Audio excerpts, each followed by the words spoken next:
¡Hey! Estás escuchando Cuentos Podcast con Emanuel, Mónica y yo, Vania. Capítulo 31. El espejo de la muerte. La pobre era una languidez traidora que iba ganándole el cuerpo todo de día en día, ni le quedaban ganas para cosa alguna. Vivía sin apetito de vivir y casi por deber. Por las mañanas costábale levantarse de la cama, a ella que se había levantado siempre para poder ver salir el sol. Las faenas de la casa le eran más gravosas cada vez. La primavera no resultaba ya tal para ella. Los árboles, limpios de la escarcha del invierno, iban echando su plumoncillo de verdura. Llegábanse a ella algunos pájaros nuevos. Todo parecía renacer. Ella no renacía. ¿Quién quiere ser ella? Ella. Esto pasará, decíase. esto pasará. Queriendo creerlo a fuerza de repetírselo a solas. El médico aseguraba que no era sino una crisis de la edad. Aire y luz, nada más que aire y luz, comer bien, lo mejor que pudiese. ¿Qué? Aire, lo que es como aire, le tenían en redondo, libre, soleado, perfumado de tomillo, aperitivo. A los cuatro vientos se descubría desde la casa el horizonte de la tierra, una tierra lozana y grasa que era una bendición del dios de los campos, y luz libre también. En cuanto a comer, Si no tengo ganas. vamos, hija, come, que a Dios gracias no nos falta de qué. come, le repetía su madre suplicante. Pero si no tengo ganas, le he dicho. No importa, comiendo es como se las hace una. O sea, cómetelo. ¡Ah! La pobre madre, más acongojada que ella, temiendo que le fuera de entre los brazos aquel supremo consuelo de su viudez temprana, se había propuesto empanizar. ¿Qué? Se había propuesto empapizarla, como a los pavos. ¿Qué es eso? Ponerle el papel ese tipo arroz, ese transparentito. Sí, No, Empapizarla. no es cierto, no sé, no me preguntes. empapizarla, dije no. No sé, a ver, busca qué es empapizar. Alguien busca. Convertirla en papa. Se dan cuenta que me está describiendo en mi época más ruin. Sabes que me tienen Estás una papa. empapizada como pavo. Sí. Viene de empapizar con el pronombre reflexivo átono. No manches, empapizar me manda a empapizarse y empapizarse me manda a empapizar. Bueno, olvídalo. Primer conjugación regular. No dice qué es. Dejémoslo así. Pero es que quiero saber, espera. Si es como los pavos, Ponle tal vez es cuando les empapizar, amarran ¿qué es? piernitas para cocinarlos. Empapizar.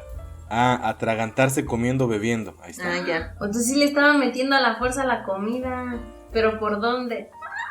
Como a Como los pavos, dijo. dice. Por la cola. No, hombre. Jesús. A ver, ahí voy. Llegó hasta provocarle vascas. Ay, qué asco. Ay, qué asco. Y todo inútil. No comía más que un pajarito. O sea, el pajarito ni se lo tragaba, ¿verdad? Era una codorniz. Palabras limpias. Y la pobre viuda ayunaba en ofrenda a la Virgen, pidiéndole diera apetito de comer, apetito de vivir a su pobre hija. Y no era esto lo peor que a la pobre Matilde le pasaba. No era el languidecer, el palidecer, marchitarse y ajársele el cuerpo. Era que su novio, José Antonio, estaba cada vez más frío con ella. Buscaba una salida, sí, no había dudado de ello. Buscaba un modo de zafarse y dejarla. Pretendió primero, y con muy grandes instancias, que se apresurase la boda, como si temiera perder algo, y a la respuesta de la madre e hija, No, todavía no. Hasta que me reponga. Así no puedo casarme. frunció el ceño. Llegó a decirle que acaso el matrimonio le aliviase, la curase, y ella tristemente. No, José Antonio, no. Este no es el mal de amores, es otra cosa, es mal de vida. Y José Antonio la oyó, mustio y contrariado. Seguía acudiendo a la cita el mozo, pero como por compromiso, y estaba durante ella distraído y como absorto en algo lejano. No hablaba ya de planes para el porvenir, como si estuviera para ellos muerto. Era como si aquellos amores no tuviesen ya sino pasado. Mirándole como al espejo, le decía a Matilde: Pero dime, José Antonio, dime, ¿qué te pasa? ¿Por qué tú no eres ya el que eras antes? Ah, ya la voy a dejar así. Es que la leo al revés. Dice, antes ya. eras Ya. ya. ¿Qué cosas se te ocurren, chica? Pues ¿quién he de ser? Era Chica, ¿qué dice? Era Motomami. Saoko, chica. papi, Saoko. Mira, oye, si te has cansado de mí, si te has fijado ya en otra, déjame, José Antonio, déjame sola, porque sola me quedaré. No quiero que por mí te sacrifiques. ¿Sacrificarme? Pero, ¿quién te ha dicho, chica, que me sacrifico? Era cubano. ¿Quién te ha dicho, chico? Déjate de tonterías, Matilde. No lo ocultes. Tú ya no me quieres. ¿Que no te quiero?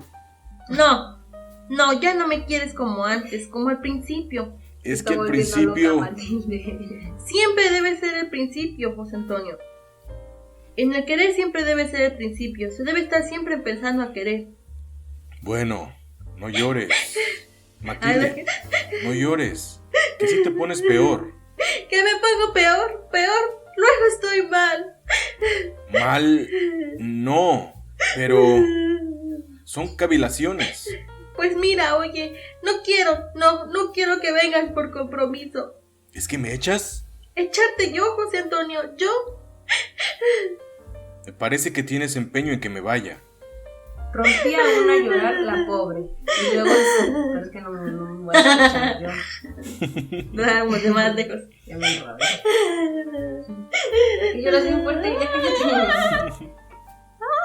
Rompía aún a llorar la pobre, y luego encerrada en su cuarto, con poca luz ya y poco aire, mirábase Matilde una y otra vez al espejo y volvía a mirarse en él. Pues no es gran cosa. Se decía: Pero las ropas cada vez me van quedando más grandes, más holgadas. Ese justillo me viene ya flojo. Puedo meter las 2 manos por él. He tenido que dar un pliegue más a la saya. ¿Qué es esto, Dios mío? ¿Qué es? y lloraba y rezaba. Pero vencían los 23 años. Oh, no manches, estaba bien joven. De mi edad. 23, casi 24.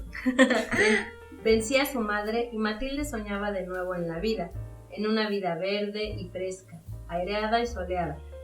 Pero vencía a los 23 años, vencía a su madre y Matilde soñaba de nuevo en la vida, en una vida verde y fresca, aireada y soleada, llena de luz, de amor y de campo, en un largo porvenir, en una casa henchida de faenas, en unos hijos y, quién sabe, hasta en unos nietos. Y ellos, 2 viejecitos calentando al sol el postre de la vida. Ahora.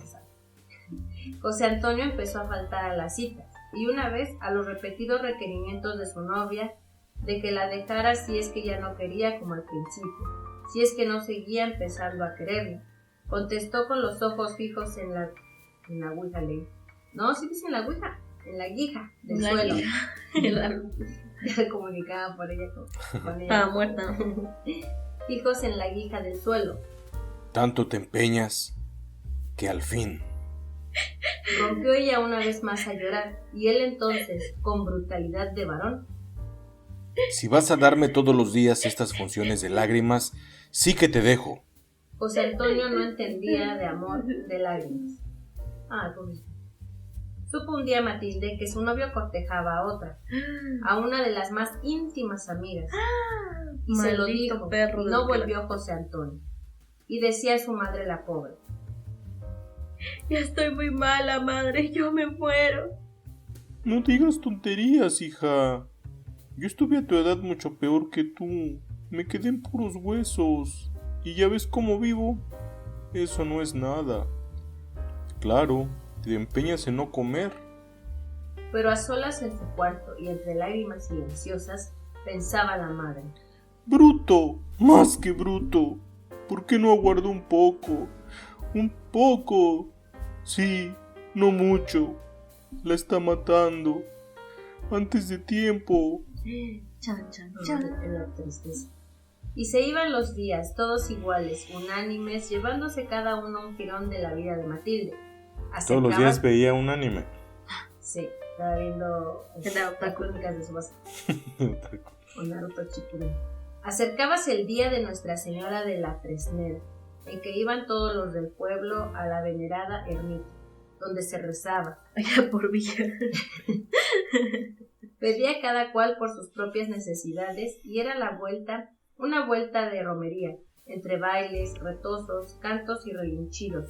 Volvían los mozos de la mano del brazo de las mozas, abrazados a ellas, cantando, brincando y jijijeando, retozándose.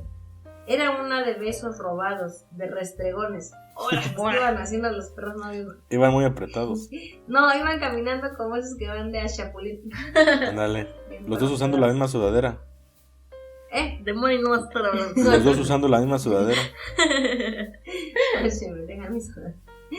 De apretujeos. Y los mayores se reían recordando y añorando sus mocedades.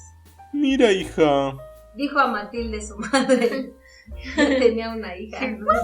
La mamá soltera. Está cerca el día de Nuestra Señora. Prepara tu mejor vestido. Vas a pedirle que te dé apetito. Oh. ¿No será mejor, madre, pedirle salud? No. Sí, achú. No. Apetito, hija. Apetito. Con él te volverá la salud. No conviene pedir demasiado ni aun a la Virgen. Es menester pedir poquito a poquito. Hay una miaja, mañana otra. Hoy una miaja, mañana otra. Ahora apetito, que con él te vendrá la salud. Y luego... ¿Luego qué, madre? Luego un novio más decente y más agradecido que ese bárbaro de José Antonio. No hable mal de él, madre. Que no hable mal de él, y me lo dices tú. Dejarte a ti, mi cordera. ¿Y por quién? Por esa legañosa de Rita. Sí tiene nombre de zorrita. Así es. Confirmo. No hable mal de Rita, madre. Que no es legañosa. Ahora es más guapa que yo. Si José Antonio no me quería ya, ¿para qué iba a seguir viniendo a hablar conmigo? ¿Por compasión? ¿Por compasión, madre? ¿Por compasión? Yo estoy muy mal, lo sé, muy mal. Y ahorita da gusto de verla, tan colorada, tan fresca. ¡Calla, hija! ¡Calla! ¿Colorada? Sí, como el tomate. ¡Basta! ¡Basta! Y se fue a llorar la madre. Llegó el día de la fiesta. Matilde se atavió lo mejor que pudo y hasta se dio la pobre colorete en las mejillas. Y subieron madre e hija a la ermita. A trechos tenía la moza que apoyarse en el brazo de su madre. Otras veces se sentaba. Miraba el campo como por despedida y esto aún sin saberlo. Todo era en torno a alegría y verdor. Reían los hombres y los árboles. Matilde entró a la ermita y en un rincón, con los huesos de las rodillas clavados en las losas del suelo, apoyados los huesos en los codos en la madera de un banco, anhelante, rezó, conteniendo las lágrimas. Como los labios balbucía una cosa, con el pensamiento otra, y apenas si veía el rostro resplandeciente de Nuestra Señora, en que se reflejaban las llamas de los cirios. Salieron de la penumbra de la ermita al esplendor luminoso del campo y emprendieron el regreso. Volvían los mozos, como potros desbocados, saciando apetitos acariciados durante meses. Corrían mozos y mozas, excitando con sus chillidos estas a aquellos a que las persiguieran. ¿Dónde estaban? Todo eran restregones, sobeos y tentarrujas bajo la luz del sol. Una orgía. Y Matilde lo miraba todo tristemente, y más tristemente aún lo miraba su madre, la viuda. Yo no podría correr si así me persiguieran, pensaba la pobre moza. Yo no podría provocarles y asustarles con mis carreras y mis chillidos. Esto se va. Cruzáronse con José Antonio, que pasaba junto a ellas acompañado al paso de Rita. Los cuatro bajaron los ojos al suelo. Rita palideció y el último un arrebol de ocaso encendió las mejillas de Matilde, de donde la brisa había borrado el colorete. Sentía la pobre moza en torno de sí el respeto como espesado, un respeto terrible, un respeto trágico, un respeto inhumano y cruelísimo. ¿Qué era aquello? ¿Era compasión? ¿Era aversión? ¿Era miedo? Oh, sí, tal vez miedo. Miedo tal vez. Infundía temor. Ella, la pobre chiquilla de 23 años, y al pensar en ese miedo inconsciente de los otros, en ese miedo que inconscientemente también adivinaba en los ojos de los que al pasar la miraban, se helaba de miedo, de otro más terrible miedo, el corazón. Así que traspuso el umbral de la solana de su casa, entornó la puerta, se dejó caer en el escaño, reventó en lágrimas y exclamó con la muerte en los labios: ¡Ay, mi madre! ¿Cómo estaré? Como las feas. ¿Cómo estaré, Virgen Santa? ¿Cómo estaré? Ni por cumplido, ni por compasión, como otras, como a las feas. ¿Cómo estaré, Virgen Santa? ¿Cómo estaré? Ni me han retozado los mozos como antaño, ni por compasión, como las feas. ¿Cómo estaré, padre? ¿Cómo estaré? Me quería que le dieran su buen retozón. ¡Bárbaros! ¡Bárbaros y más que bárbaros! Se decía la viuda. ¡Bárbaros! ¿No retosar a mi hija? ¿No retosaría? ¿Qué les costaba? Y luego a todas esas legañosas. ¡Bárbaros! Y se indignaba como ante un sacrilegio, que lo era, por ser el retozo en estas santas fiestas un rito sagrado, un rito como Rita. El sagrado. ¿Cómo estaré, madre? ¿Cómo estaré que ni por compasión me han retozado los mozos? Me han restregado, quiso decir. Se pasó la noche llorando y anhelando, y a la mañana siguiente no quiso mirarse al espejo, y a la Virgen de la Fresnada, madre de compasiones, oyendo los ruegos de... Fresnada, dijiste. Se lamenté a la Virgen y a la Virgen de la Fresneda, madre de compasiones, oyendo los ruegos de Matilde. A los 3 meses de la fiesta se la llevaba a la Fresnada, se la llevaba a la que retosasen los ángeles. O sea que se murió.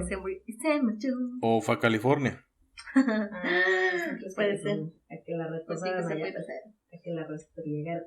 Wow. Bueno, fin, este cuento es de Miguel de Unamuno. Iba a traer a... ¿Miguel de una qué? Miguel de Unamuno. Iba a traer a Quiroga, pero... ¡Basta! Pero ya murió. No pudo venir. Canceló. De tanto, ¿cómo se llama? De tanto... Estupideces. Ya la muere, nomás traía puro Quiroga. Entonces, antes de ver lo de el cuento, vamos a hablar un poquito del autor. Sí, que Miguel de Unamuno fue un escritor, poeta y filósofo español. Fue principal exponente de la generación del 98, un grupo de reciente. Ajá. Entre 1900... pero es del 1890. Ya. Hasta me espanté. Ahí también digamos, a la casa. Entre 1880 y 1884, o sí. No. Entre 1880 y 1884 estudió Filosofía y Letras en la Universidad de Madrid, época durante la cual leyó a Thomas Carlyle, Spencer, a Hegel y a Marx. Se doctoró con la tesis crítica del problema sobre el origen y la prehistoria de la raza vasca, como la muchacha decía. Y poco después accedió a la cátedra de Lengua y Literatura Griega en la Universidad de Salamanca. Y en también... Guanajuato. ¿Mande? En Guanajuato. Inicialmente sus preocupaciones iban, o más bien en su escritura se centraron en cuestiones éticas, que creo que lo podemos ver en la obra, y los móviles de su fe. Dice que, como les dije, fue uno de los escritores más representativos del 98, y todos sus compañeros de generación admiraron y respetaron su formidable y contradictoria personalidad, la profundidad de su pensamiento y su estilo apasionado. Toda su obra está llena de preocupación y problemática filosófica, pero sin perder su valor literario.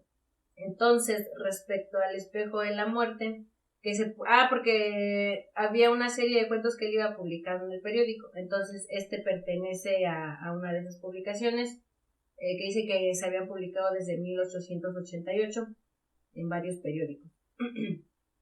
Y entonces, ya hablando específicamente de la obra, yo creo que habla específicamente de lo que sucede con el ser humano, ¿no? En cuanto a sus preocupaciones, sus temores, Depression.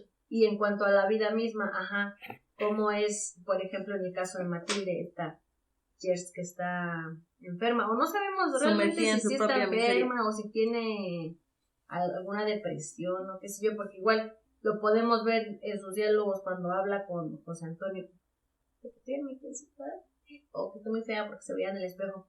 Entonces yo pienso más que era una enfermedad emocional, igual de la sociedad en la que estaba, en una sociedad igual donde pues, todos andaban restregándose. Me siento. Pues donde ya todos estaban haciendo su vida, o querían hacer su vida, no formar su familia, andaban en el cortejo y todo eso. Entonces eso la deprimía ya mucho. Además por su aspecto físico que ya tenía con su enfermedad, que estaba bien delgadita. Y en perro flaca. Ajá. Y la presión también me imagino que sentía por su madre. Entonces yo pienso que el cuento va un poquito más enfocado a estas problemáticas de la vida y más que nada el pensamiento, porque igual como lo dije hace un ratito, él se enfocaba mucho en el pensamiento humano.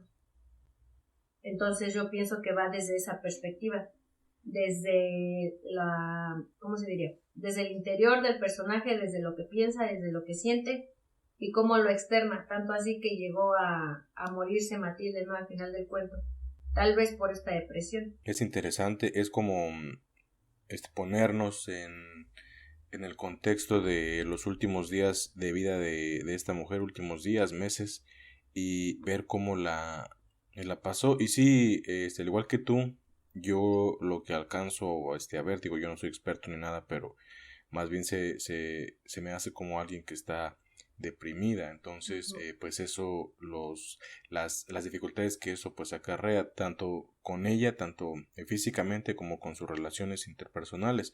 Tan es así que bueno, que desafortunadamente terminó la relación con su novio, pero dentro de eso ella entendía pues el pensamiento de su exnovio, porque decía, bueno, pues sí, o sea, yo me veo mal, yo siento que él ya no puede estar enamorado de mí, y pues desafortunadamente así fue. Ella se veía mal, pero además de que se veía mal físicamente, ella no tenía como ganas de nada, ella no tenía ganas de, pues ahora sí que no le echaba ganas, ¿no? Está feo el echaleganismo, pero pues saben a lo que me refiero. Ajá. Entonces, se tiró la tristeza. Sí, y luego más aparte que no tenía ninguna ayuda. Su mamá le intentaba dar ánimos y todo, porque igual ya vemos más adelante en la lectura que la mamá cuando está sola con sus pensamientos, pues sí se lamenta lo que sucede con su hija, pero cuando está con ella nunca le demostró debilidad o nunca la compadeció enfrente de ella, porque ella lo que quería era que su hija se levantara, y tan es así que aunque la muchacha no estaba muy convencida, la llevó a la celebración ritual de Nuestra Señora para a lo mejor ver si se animaba y todo, que a lo mejor esto a la larga resultó contraproducente, porque la muchacha al ver que todos los jóvenes andaban ahí picándose las costillas los unos a los otros, se agüitó porque que vio a su ex. Y luego que vio a su ex con la Rita, ahí muy... Imagínate muy, que pasó junto a ella, apretujados. así de a chapulín. Ajá. Sí, exacto. Y los dos usando la misma sudadera, ¿va? Ahí. De Moni no vas a estar hablando. ¿Hiciste eso? No, La pues es que yo siempre traigo eso. la misma sudadera cuando grabamos. No, me refiero a que los dos se ponen una sudadera. No, pues tú haces eso con tu novio. La misma sudadera. Usan la misma ropa. Usan ropa de pareja. Ropa de No, pero yo lo que me refiero es que esos novios que los dos, o sea, traen literalmente una sudadera puesta ya entendí. para andar caminando pegados, a eso me refiero. No que tuvieran ropa. Eso soy yo. no que tuvieran ropa igual. Sí, igual. Y y pues bueno, tanto fue así la decepción de la muchacha, que aunque ella había aceptado que José Antonio ya no estaría con ella, de todos modos pues verlo con la nueva novia pues sí debe haber sido algo duro para ella, y al final, después de unos meses, dice, ya se murió, murió, ya es lo que vemos, que ya se fue, ¿no? Entonces, pues sí, desafortunadamente es una historia trágica en el aspecto que la mujer muere, la muchacha muere, Matilde se llama, ¿verdad? Ajá. Y pues bueno, sí, son las vicisitudes y todo lo que ocurre en los últimos meses de vida de la pobre Matilde. Y pues sí, es una lectura que nos lleva a ver lo mal que la pasó en estos últimos días, y siendo tan joven, 23 años, es una lástima. Y pues bueno, sí, a mí me gustó, y es una historia pues también muy interesante. La verdad no me aburrió, yo me mantuve muy atento a lo que decía, y por eso la entendí, digo, la entendí en el sentido literal, y lo que les estoy contando, más allá de entre líneas y todo, pues yo no soy muy bueno para leer entre líneas, entonces eso fue lo que a mí me llamó la atención. Gracias por su atención. ¿Ustedes creen que Antonio haya sido malo como tal? O sea, porque igual te pones en la perspectiva de que, por una parte dices, cuando amas mucho a alguien, pues estás en las buenas y en las malas, ¿no? Pero también está la otra parte de lo difícil que es estar con alguien que no tiene ganas de vivir. O sea, que también imagínate... De mí no vas a estar de cuántas cosas le puedes decir para que... O sea, como la mamá de Matilde, ¿no? Tantas cosas que les decía para darle ánimos, y ella encontraba siempre una más para decir que no. Entonces, ¿ustedes realmente creen que ¿cómo era José Antonio? José Antonio fue malo. Yo pienso que no, porque aun cuando ella estaba enferma, pues él estaba ahí con ella. Ella fue la que le dijo, oye, es que ya no me quieres como antes. Pero iba a fuerzas. Pues a fuerzas, ¿en qué sentido? Porque cuando ella le dijo que ya no fuera, pues él ya no fue. O sea, él iba, no sé si a fuerzas, no sé si lo obligaba, porque no nos dice eso. Nadie pero él seguía lo obligaba. yendo. ¿Pero qué? Él seguía yendo. Sí, exacto. Y ella ya empezó como a decirle, oye, ya siento que no me quieres y quién sabe qué, que no te sacrifiques por mí. Hasta él le dijo en una línea, sacrificarme, pero ¿quién te lo ha dicho? ¿Quién te ha dicho que me sacrifico? Déjate de tonterías. Y entonces ya ella empezó que no, que ya no me quieres y todo eso. Y pues bueno, él igual hubo este distanciamiento propiciado tanto por la enfermedad de Matilde, pues bueno, básicamente por eso, porque ya no podían hacer pues actividades como novios, ¿no? Salir, a lo mejor dar la vuelta, porque ella estaba débil, restregarse porque ella estaba débil y todo. Y ella le dijo, no, pero ¿qué tal si me pongo mal? Y entonces ella, en esa discusión entre los dos, pues básicamente ella le dijo, o sea, estaba bien que se fuera. Y él, pues no siendo malo, pero a lo mejor también estaba cansado, ¿no? Ya cansado de algo así, pues ya no regresó. Pero yo siento que malo no fue, la respetó, y solo cuando ella le puso final, entonces él dijo, bueno, pues ya me voy. Y ahora, si tú piensas que es malo porque no le insistió y no estuvo ahí en sus últimos días, pues bueno, ya esa es otra discusión. Pero yo pienso que él la respetó hasta el final y le dio su lugar, y hasta que ella, digamos, que le dijo que ya no, pues entonces ya él consiguió otro novio, porque igual la lectura no nos dice mucho, no sabemos si atrás de esta historia él a lo mejor ya se estaba viendo con Rita, o cosas así, no sabemos y no podemos inventarlo. Lo único que tenemos es lo que nos dice la lectura, y de acuerdo con eso, yo pienso que él de ninguna manera fue una persona mala. Pues sí, yo pienso lo mismo, que no... O sea, sí estuvo al pie del cañón hasta que ella se lo pidió, porque igual era cada que él iba, ella le decía lo mismo, no es que pídame, que... Ya más era verla llorar, ¿no? Ajá. Y entonces, bueno, a mí lo que ahorita ya repensándolo me impresiona, como dije ahorita datos del autor, que él abarcaba como todas estas problemáticas del pensamiento humano, y como que Matilde pasa por varias etapas. La primera es como, comprendo que estoy enferma, que tengo algo, no, que tengo un padecimiento, que tengo esto, que tengo lo otro. La otra es como este estado de negación de por qué no soy igual que las demás, por qué no me veo como las demás, por qué no puedo sentirme bien. Ajá.